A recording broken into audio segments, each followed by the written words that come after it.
You're in New York, so can I just start with this crazy story about the governor's office in New York and a Chinese spy?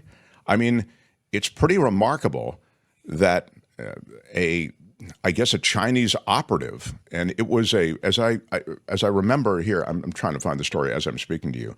It was a couple, I thought, but Yes, it's a couple. The woman was on the staff of the governor, and the FBI raided their house on Long Island, last month sometime. And they've been accused of being unregistered foreign agents. It's perfectly legal to represent a foreign government in the US, but you have to register. And what they're accused of doing is altering translations of documents and making unauthorized disclosures and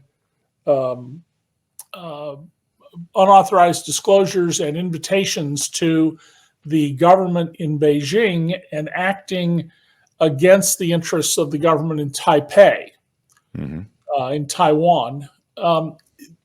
There's a fair amount, and always has been, of unregistered foreign activity in the United States. I wrote exposés of a Michigan publisher named John McGough back in the 1970s, who did this kind of thing, and he was ultimately indicted and then got off on a technicality.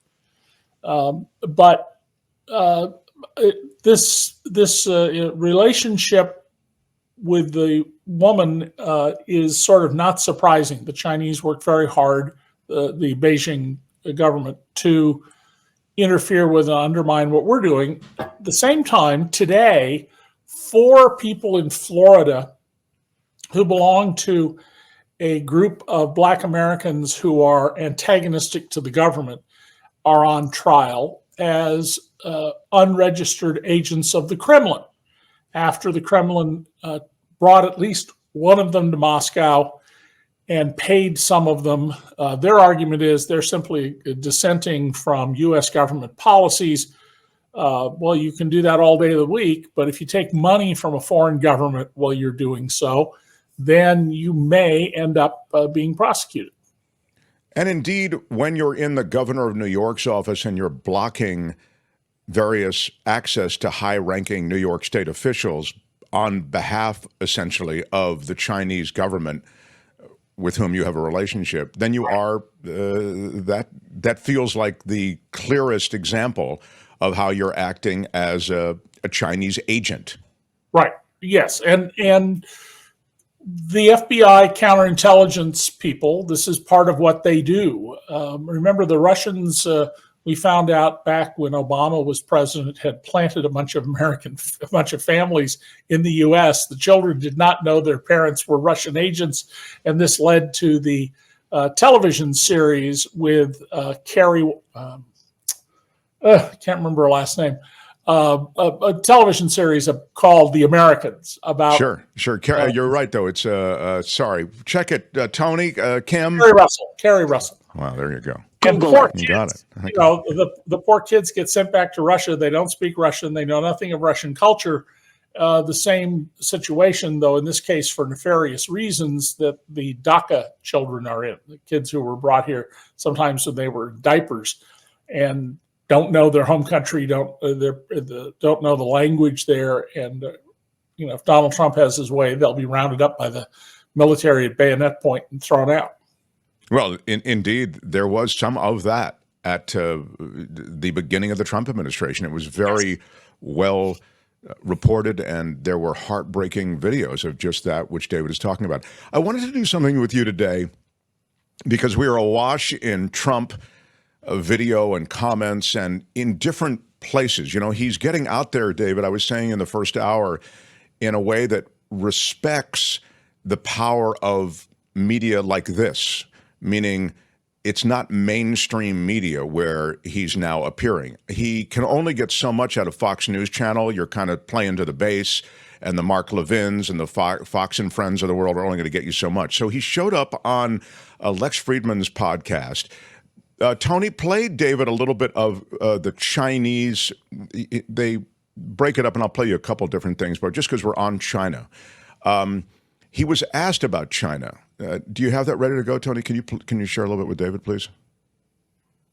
Look at Japan. They're starting to rearm now. They're starting to rearm because China's getting, taking over certain islands. And there's a lot of danger in the war right now in the world. There's a great possibility of World War III.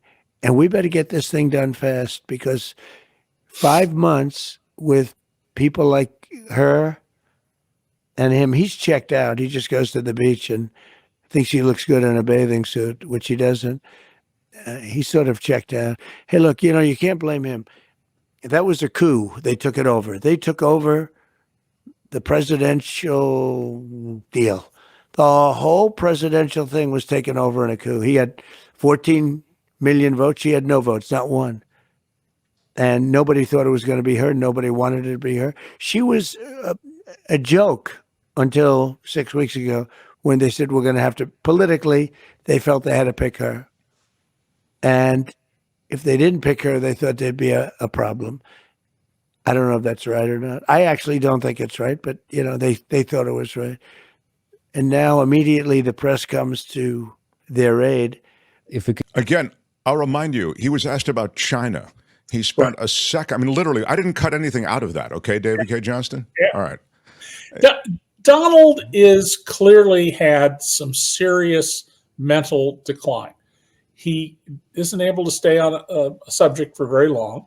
He's lost a lot of words. Now, look, I couldn't remember Kerry Russell's last name a minute ago. And Donald is just a little bit older than I am. But he can't remember all sorts of things all the time. And, of course, Donald is just appallingly ignorant. And my favorite example is, he didn't know why there's a memorial over the USS Arizona in Pearl Harbor. How can you grow up in America and not know what happened on a date that will live in infamy, as FDR put it? I think Donald primarily is totally bamboozled by Biden withdrawing, and he has to run against Harris. He just doesn't know what to do. His team doesn't know what to do. They tried to go after and call her a whore because of her relationship with Willie Brown, who had been separated from his wife for 8 years when they were involved. Kind of hard to make that stick. He tried to argue she's not black, and that strange way he says black. That didn't stick. They haven't found anything that sticks. And there's video that I saw yesterday of the appearance of Kamala Harris in a very deep red town in Tennessee. And there were people curb to building on the sidewalks, packed as densely as they could be, clearly happy in a celebratory mood, waiting for her to arrive. She's ignited something in the country, and Donald doesn't know what to do about it. He simply can't figure out what to do. And part of the reason is, Donald can't pivot quickly to something else. There is no job test to be president of the United States. Any one of us who's met the age requirement and is a natural-born U.S. citizen could become president. But you've got to be able to respond to unexpected things. So when Donald complains that he isn't getting to run against Joe Biden because Joe Biden finally got the message from party leaders and George Clooney and others to withdraw, what he's telling you is, I don't know how to react in a crisis. I don't know how to react when something happens out of nowhere, which he demonstrated, of course, in the case of COVID, where by the most conservative numbers, he's responsible for 500,000 gratuitous deaths. At DC Report, where we used to run something called the Trump Pandemic Death Tracker, we blamed him for every death adjusted for size of the country above what we had if we had been South Korea, which followed the science and is a much more densely populated country than ours. And we would have had fewer than 200,000 deaths instead of more than 1 million. So Donald is having a very hard time being focused, should concern people. Mark, I just wanted to point out in the chat, somebody raised the question about are we going to sweep the Chinese agent in Hochul's office under the rug as with Eric Swalwell? Right. Eric Swalwell was dating a woman. He's now married and has kids, but was dating a woman, and the FBI came to him and said, "We think the woman you're going out with is a Chinese agent." He dropped her like a hot rock. He cooperated in every way the FBI asked, and he behaved perfectly. What got swept under the table? Nothing got swept under the table. It's public record. Anybody who pays attention knows about it. And in the case of Governor Hochul's staffer, this is not somebody who was in the inner circle right next to her. A governor of a state the size of New York or California has a lot of people who can be described as being on their staff. They may not directly be, but reasonably can be so described. And Hochul's office, as soon as they became aware of things, took actions. They fired her long before the FBI executed a search warrant. And if you want to work with a foreign government, like it is alleged happened with Hochul's staff person or with the people who went on trial today in Florida, remember that the U.S. government has this unbelievable capacity to sweep up every phone conversation that goes overseas. I remember Keith Olbermann years ago ran a picture of a wire that went into a wall at AT&T in San Francisco, and every transmission going out of the country from San Francisco to across the Pacific went through that wire, apparently. And the government can go back and retrieve those things. I once had the head of a FinCEN, the Financial Crimes Enforcement Center, respond to a question of mine where I, not long after 9/11, I said, well, let's say that, the key to solving some horrible thing is a purchase of an $8.49 item in a hardware store in Kuala Lumpur. And he said, with a credit card? I said, sure, with a credit card. He said, we can find it. Give us enough time and money. And I said, what if you don't know it's in Kuala Lumpur? You don't know it's in Malaysia. We can find it if we have enough time and money. If it's a digital transaction, it's traceable. Sure. So, people who want to engage in these kinds of behaviors are being kind of foolish because the capacity to catch them is going up. But they're going to keep doing it. They're going to keep doing it. Tony, go to 1945 in there, because I haven't heard this answer, and maybe and David can comment on this as well. He segues from the 2020 election being stolen and how there's plenty of evidence and a bunch of shady stuff went on into what I think they're really beginning to lean in on and try to make some political hay of, and that is Afghanistan. You have it there, Tony? It's right around 2045, and it doesn't have to be exact, but somewhere around there. Just again, we're needle dropping Trump sitting down with Lex Friedman, and Friedman's got a good following. And this podcast that it was literally just dropped this morning, I haven't heard every bit of because it came up right before he went on the air. You got it, Tony? Of dollars of equipment. They're now selling the equipment. They're one of the largest arms dealers Afghanistan, in the world. Pull out of Afghanistan. And very sad, very sad. And we were there for a long time. I was going to get out. We were getting ready to get out. Then we got interrupted by the election. But we would have been out with dignity and strength. We were having very little problem with the Taliban when I was there because they knew it was going to be tough. I dealt with Abdul. Abdul was the leader. And we got along fine. He understood. But, they were shooting. They were killing a lot of our people before I came down. And when I got there, I spoke to him. I said, can't do it. Don't do it anymore. We went 18 months before this happened. This horrible day happened. We went 18 months and nobody was shot at or killed. Oh. What do you think that was, the carrot or the stick in that case in Afghanistan? The stick, definitely so the the stick. threat of military force. That was the stick, yeah. It doesn't have to be, but that was the stick. Well, let me just linger on the election a little bit more. For this election, it might be a close one. What can we do to avoid the insanity and division of the previous election, whether you win or lose? Well, I hope it's not a close one. I mean, I don't know how people can vote for somebody that has destroyed our country. The inflation, the bad economy, but to me, in a way, the worst is what they've allowed to happen at our border, where they've allowed millions of people to come in here from places. So he just begins the riff. This is the pivot he owned. It's really like the only move he has. He takes a question, then he pivots to those things. Well, the first thing I noticed about the portion of this interview you played is that Donald is having some kind of difficulty expressing words. Now, other people who know better than I do and are familiar with long-term abuse of the drug Adderall say this is one of the symptoms of that. But clearly, Donald, not every day, but often, Donald has difficulty forming words. And of course, I've talked on your show many times about how there's tapes of him that the networks don't play and the New York Times, the Washington Post, and the AP, et cetera, don't quote, where he's going along talking like I am, sometimes for 10 seconds. They just say he goes off track. And so I think there is something seriously amiss here. But more importantly, even if there wasn't, just keep in mind that Donald lives in a world where he creates his own reality. So the fact is, in the departure from Afghanistan, that Donald Trump set the date for it, that Joe Biden had to comply with. Donald Trump undercut the government in Kabul and forced them to release 5,000 Taliban who had engaged in all sorts of terrorist, anti-government, and criminal acts.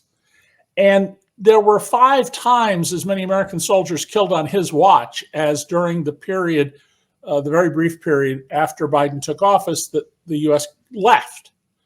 So he just rewrites history in whatever way he wants to do, creating these absolutely false narratives.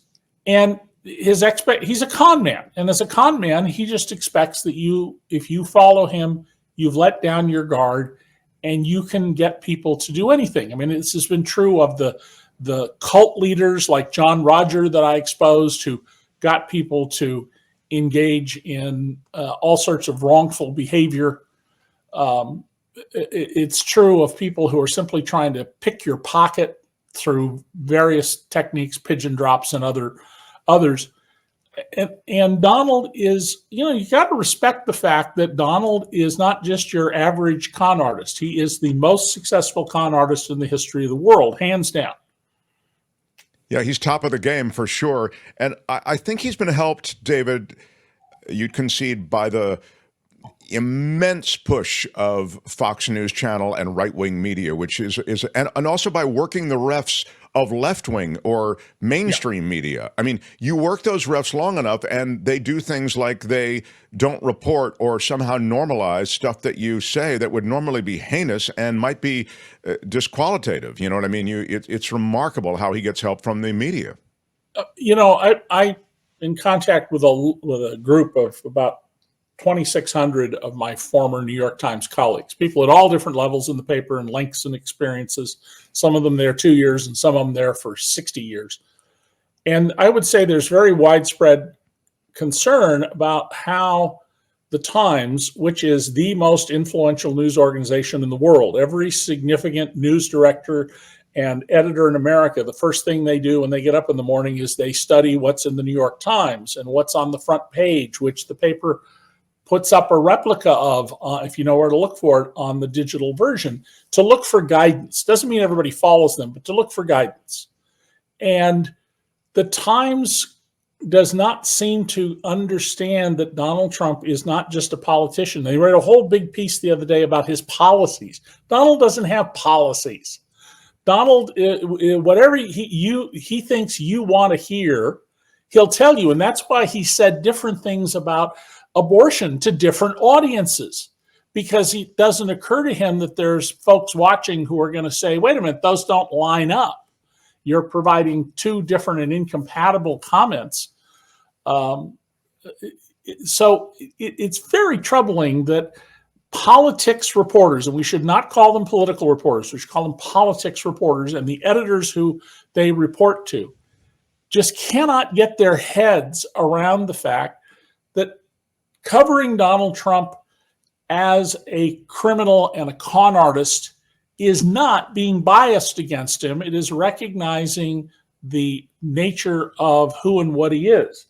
But, there's an old saying that every time there's a new idea, there's 10,000 armed soldiers around the corner waiting to shoot. I hadn't heard that.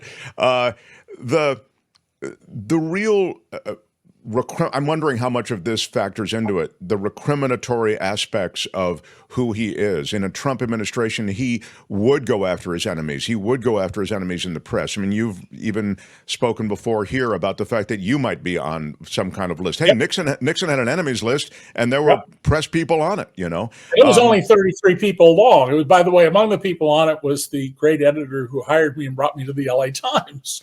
Oh, yeah. Sure, journalists were part of it. Yeah, he's the last chapter of The Greatest Generation by Tom Brokaw, and Donald is, what's he saying about policy? What's he going to do to make the economy better? First of all, he tells these just lies that we have the worst economy in the world. We literally have the best economy of the G20 nations. I mean, there's no point in comparing us to the economy of Jamaica. But of the 20 biggest economies in the world, we're the only ones who are running on 8 cylinders. Everybody else is suffering some decline, some difficulty. The Japanese and the Germans, they're having serious problems, and they would be much worse but for their social safety nets. We've had more jobs created in this administration, less than 4 years, than under every Republican president since the end of World War II. I mean, that's just an astonishing fact. Bill Clinton pointed out that if you just go back to 1989, it's 1 million jobs added to the economy. 50 million under Democrats and 1 million under Republicans. It is correct, by the way. I went and pulled up the BLS. It is one of those head turners, though. You go, wow, I do need to go check that. Yeah. I wish I had thought to put it that way, because I've written pieces about the difference of the job growth. Now, the one thing he did is he took the net negative from Trump. If you take the loss of jobs at the end and remove that, which some people would think is fair to do, it's still awful. It works out to be a couple million jobs created by the Republicans. So the whole shtick that the economy is terrible is false. I don't mean here to denigrate that people who are in the bottom 60 or 70% of the income ladder are having trouble. They are. But grocery prices are up less than 1% over the year. Fuel prices, which the president has almost no power to control, are down. And Biden reached into the Strategic Petroleum Reserve at one point and released a lot of it. Trump attacked that. Well, it actually was a moneymaker. Biden put it out there at the peak of the market, drove down gasoline prices, and we're buying the oil back at much lower prices. We're going to make hundreds of billions of dollars, or tens of billions of dollars at least, off of that maneuver. So the thing Donald has to hope is that people who watch shows like the one he was on with somebody I've never seen and who clearly was there not as a journalist but as a flack, a publicist promoting him, a propagandist, that people don't check the facts and don't know how to do things. And remember, there's a reason Donald goes around saying, we love the poorly educated. That's because the poorly educated don't have the skills to critically think and question what he's doing. The true rah-rah, you really can't get any more rah than this guy Mark Levin. What did I send you, Tony? I sent you, I think, 3 clips from Mark Levin. And again, angry Mark Levin. Yeah, and he's just he's not a likable. Well, again, our politics diverge, so maybe it's. What did I send you, Tony, on Mark Levin? Did I? I feel like the last clip I sent you from Mark Levin is the one you want to play for David. I don't recall exactly what it is, but I remember it. Levin's thing is yeah, go ahead. I'm sorry. Well, he's looking for that. I'm following the chat today. Oh yeah, what are they saying? Here posting, there's no real jobs. They're all part-time jobs. Absolute lie. You can go to the Bureau of Labor Statistics, and they will tell you the average number of hours people are working, whether jobs are full-time or part-time, how many people who want full-time work are unable to find it.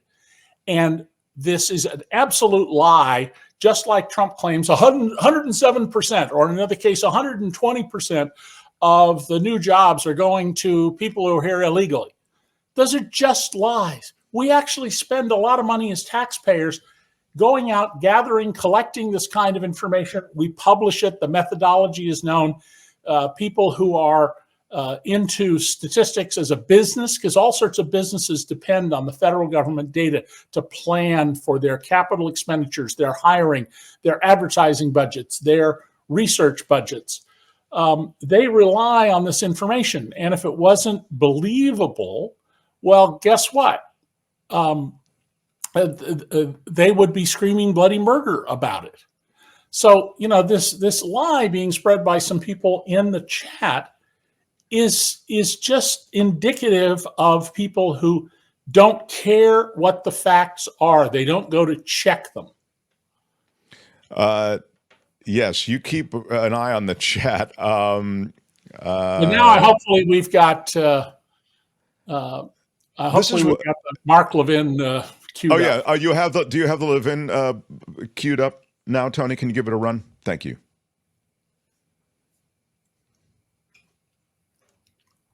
No, I guess he had it for a second. One of the things. By the way, somebody's commenting that the BLS had a correction. They did. The BLS overstated, and I'm sure that there will be a lot published in Rateable for people about how did the BLS make a big error in number of jobs created. They adjust the numbers for the economy and everything else all the time because companies that are supposed to report are late, or the company says, now, well, the numbers are wrong. Why would that happen? Well, a different person was hired, somebody was sick or on vacation. Adjustments are done to these numbers all the time. It's routine. They tend to be small. This was a big adjustment. Even with the big adjustment, there's still been more jobs created under Joe Biden in a little over 3 years than under every Republican president back to when I was born. It's such a damning statistic. That was just wild when Clinton quoted that statistic. Well, he just went back to the late 80s.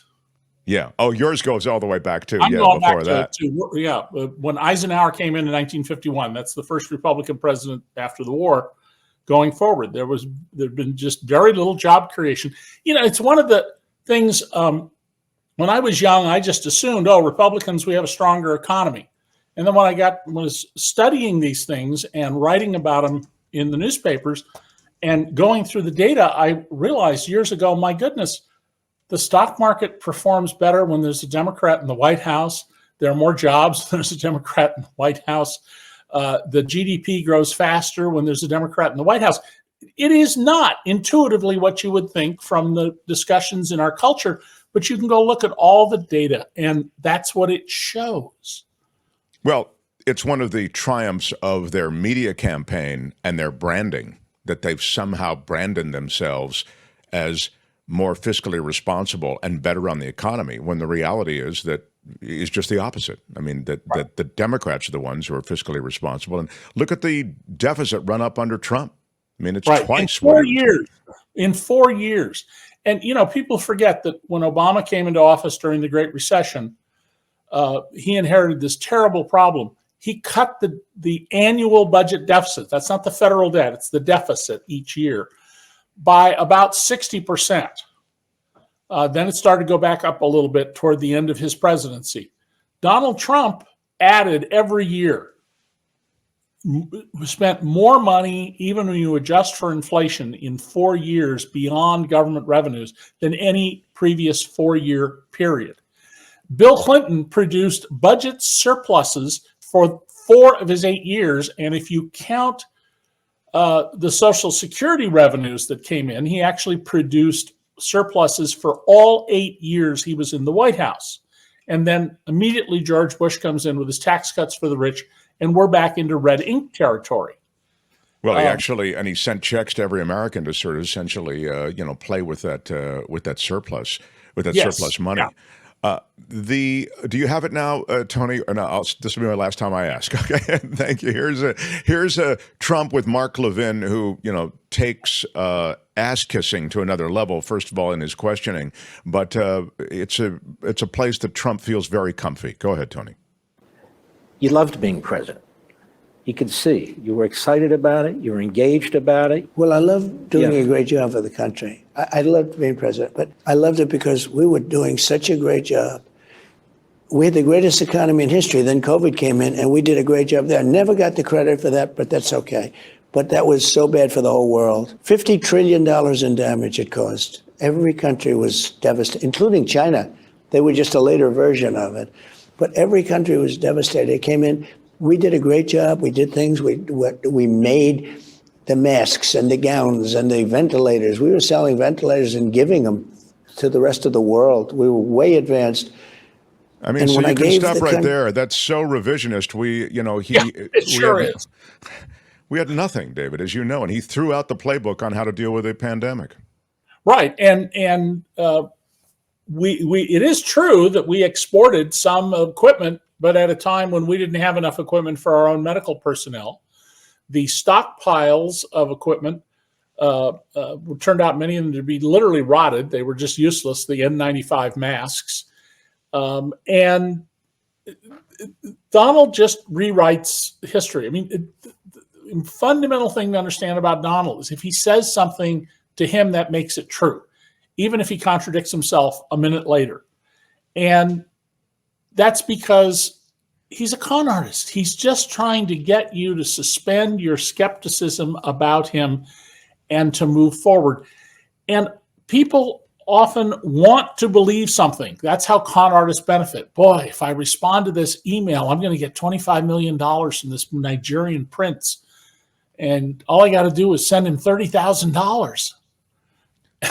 I felt I felt the whole country was enrolled in Trump University for 4 years. I really did. And on this particular issue of the COVID stuff, I remember the Hunger Games that states had to play to get the equipment that he's talking about, it being in such great supply. I mean, you had to have troops go to the airport in New York to make sure that they got the ventilators off of those planes. Remember, this is the federal government, which is what he was in charge of, was so poor on distribution that it left the states. People like Governor Newsom had to Bigfoot, because we have a lot of people in California, other smaller states, to get the stuff we needed. Yeah, and so it's important to understand government policies shape our lives. Joe Biden didn't create the 16 million jobs, or with the revision 15 million jobs, but he created the economic conditions that made this possible by doing what Trump promised he was going to do for 4 years. And Trump never introduced an infrastructure bill. Biden, with a 5-vote majority in the House and 50-50 in the Senate, got the Infrastructure Act passed. He got the Inflation Reduction Act passed. There were 4 or 5 major pieces of legislation that got passed, in good part because Nancy Pelosi, I think history will judge, is the best herder of House members of all time. The job of a speaker is to get the votes and decide what's going to come forward for a vote. And she was stunning in her ability to do this. You can like or dislike her, but you should respect that she's really good at getting the votes and lining people up. There's no guarantee the economy will come back from a disaster like COVID. Absolutely none. And Donald, remember, said, no one could have seen this coming. I learned in the 1960s that in my lifetime, there would almost certainly be another pandemic like the one that killed Donald Trump's grandfather in 1918. It was almost certain to happen. Barack Obama thought it was so likely to happen that he had a whole team of White House people whose job was to be looking and following news reports and government reports and medical reports for any sign of anything pandemic that might come forward. And Donald Trump got rid of him the minute he got to the White House. The level of mismanagement and incompetence of Trump is just mind-boggling, and yet lots of people believe he's a business genius. Yeah, I'm so glad you mentioned it, because from an administrative standpoint, he was a total mess and was Yeah. unable to administer anything at the federal level. I mean, he had, his little handful of handpicked family members who essentially were informing policy, and they were completely overmatched by the task at hand.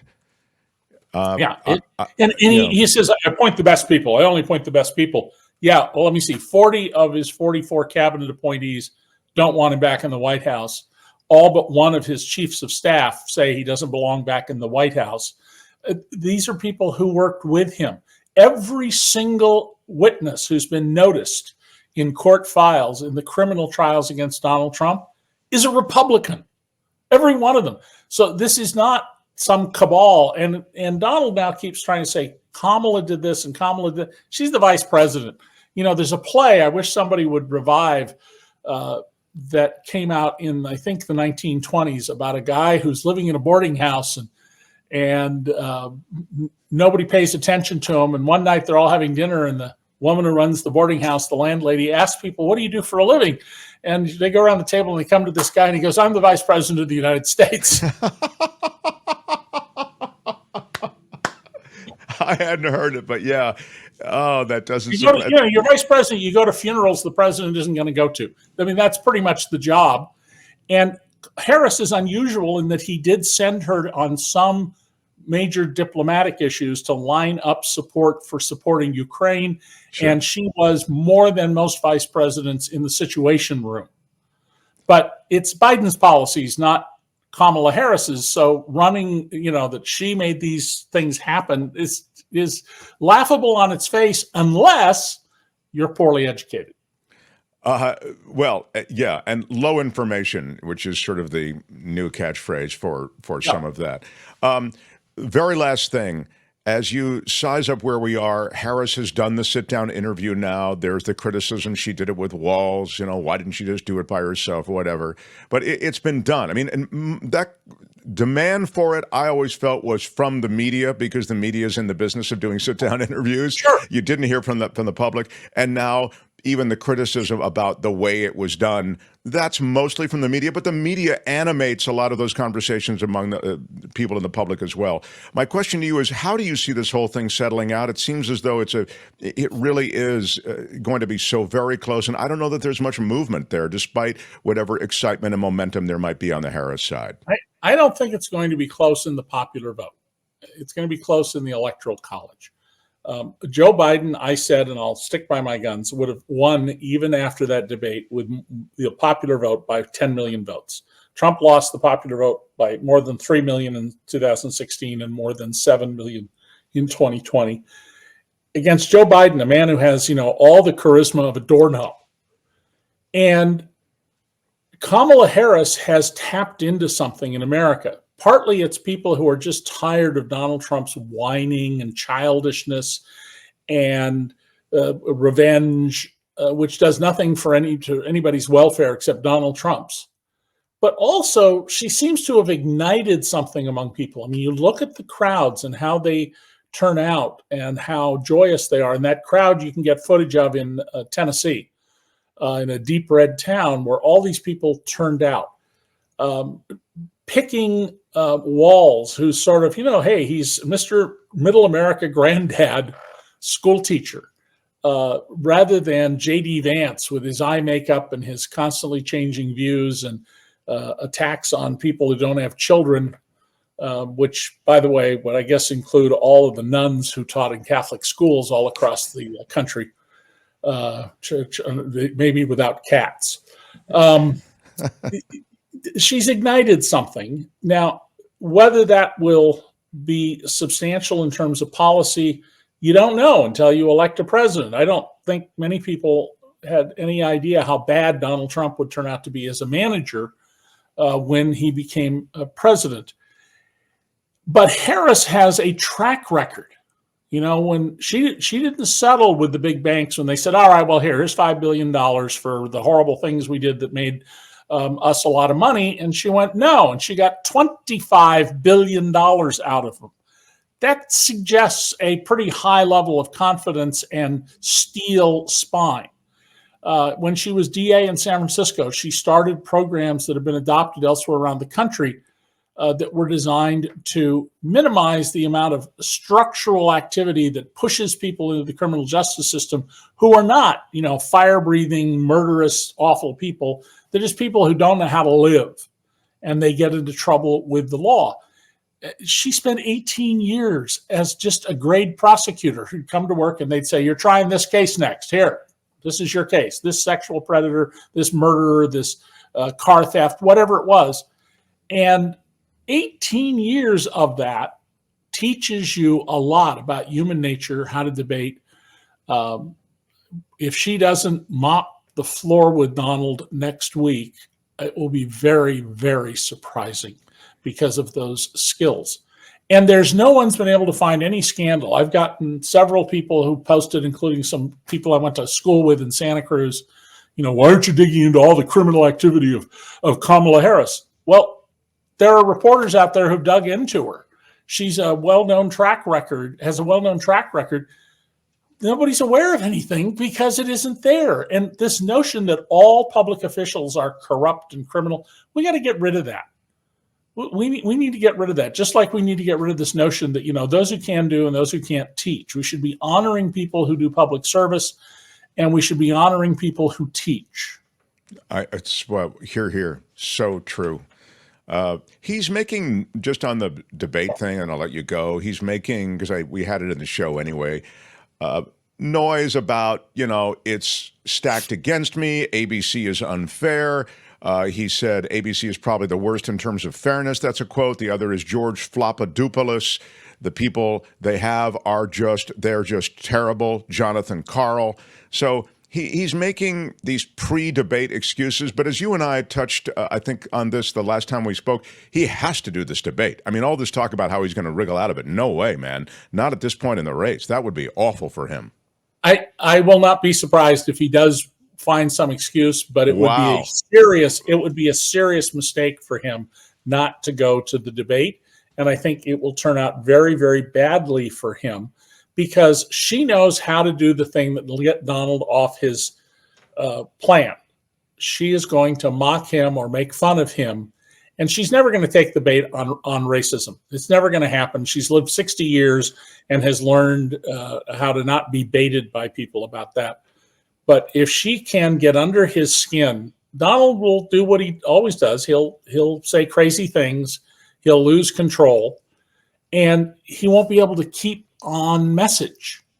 And, that's where these 18 years as a grade prosecutor in the courtroom, trying, easy cases and hard cases against good lawyers and bad lawyers, they're all going to pay off for her in that debate. And I hope enormous numbers of people sign in, turn on their TV and watch the debate or listen on the radio. We should have a lot more debates among presidential candidates, but this one I think will be very revealing about Donald, because she will not, for example, do what Hillary Clinton made a terrible mistake in one of her debates with Donald, where he began following her around, stalking her, some people said, on the stage.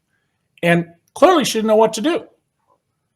In my view, my best friend, the editor David Crook's view, and a lot of other people I've talked about, she should have turned around and said, "This is my turn to speak. Yours is over there. Go back to your podium," even if she had to stand her ground and not move for the whole rest of the debate. And Kamala Harris will have thought through things like this. One thing you can be sure of from the way she's been running her campaign, she's been waiting for this day. Well, she just came 4 years earlier than she expected. She's been waiting for it, and she's ready. She's thought through what she wants to do. She's been consistent on her message, and she has a message of a better future for most of us.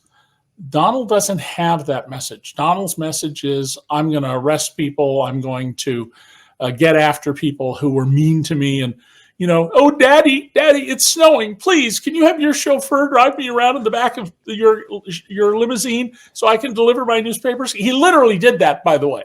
His grandfather, his father's chauffeur drove him around in the family limousine. That's what the family had, was a limousine, to deliver newspapers, when his father said, "You have to get up early in the morning and deliver newspapers. It's good for you." Yeah, well, at least he had a paper route, and that's just, it's part of the American experience. The way we started the show was talking about the fact that they want to dirty up, and they're unapologetic about this, in the sense that they talk about it, but they don't want to be sourced. People on the Trump side say, hey, we're going to dirty up Kamala Harris. You think you like her now, but by the end of this campaign, you're not going to like our candidate, and you're not going to like Kamala Harris. Nobody's going to be likable. Well, we'll see. So far, they haven't found anything that sticks. But we did learn one thing. Donald believes he's prettier than Kamala. That's something all us guys in our 70s think about, how pretty we are. It is the oddest thing that one can say. It's an odd brag. David, love our visits. Thank you for spending so much time with us, and we look forward to next Tuesday. Thank you. See you next week. Take care. Great, David K. Johnston, everybody. Hi, it's Mark, and I thought that was great. Hit the notification bell. You'll know whenever there's a new video being dropped, and please subscribe to our channel to help us save the universe.